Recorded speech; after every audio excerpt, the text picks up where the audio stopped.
Yeah, this latest development reiterates the horrifying details of this case. Today, prosecutors say Alkion Duncans, a former star athlete at Moravian College, could soon be on death row for burning an 18-year-old alive. And neighbors we spoke with today say they're still pretty shaken up after hearing a man get shot to death last night. Meanwhile, Trey Bartholomew's family is also speaking out, hoping to make some sense of all of this.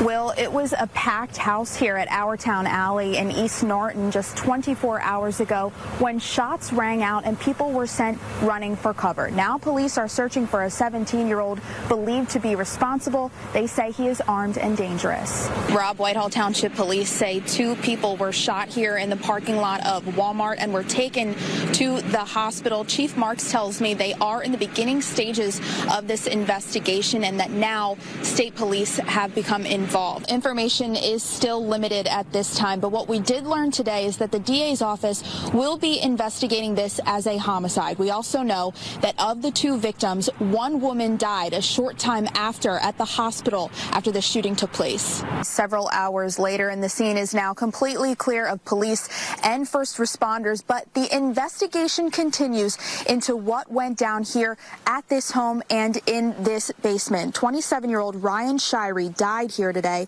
after a Catasauqua police officer shot him.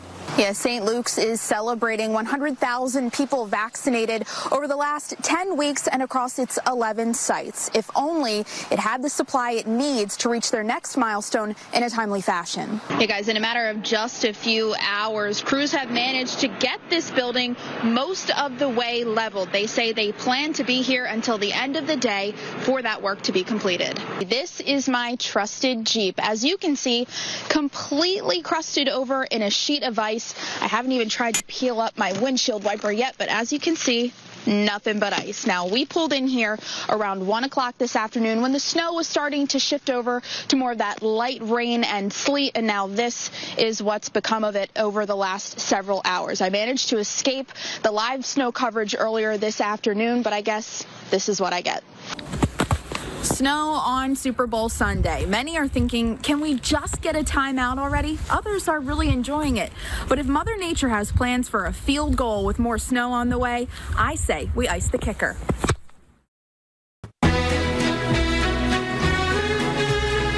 Matchmaker, matchmaker, make me a match. She may not be Cupid, but she's making the right connections. I was just trying to think of a way to connect people who needed help with people who could help. Not dating help, although the timing is right with Valentine's Day coming up. Dr. Meyer isn't Cupid, there's no bow and arrow, but she and those working at her practice are bringing those in need of a COVID vaccine together with those who can help them find an appointment. And it all started on Facebook. So I put out a call on my Facebook page, just our practice page, and said, hey, we're going to be home on Monday. If you guys need help with vaccines, send us an email. And in 2 hours, we had 1,200 emails. In almost 2 weeks, the page has gained 12,000 followers. It's become a resource for people to help and a lifeline for those desperate for their shot. To say that when one of our finders helps an older person find a vaccine appointment, saves a life, it's not like hyperbole. That actually happens. Like, this person helped literally save somebody's life. Dr. Meyer says she's lost 35 patients to COVID and says times like this are why she went to medical school.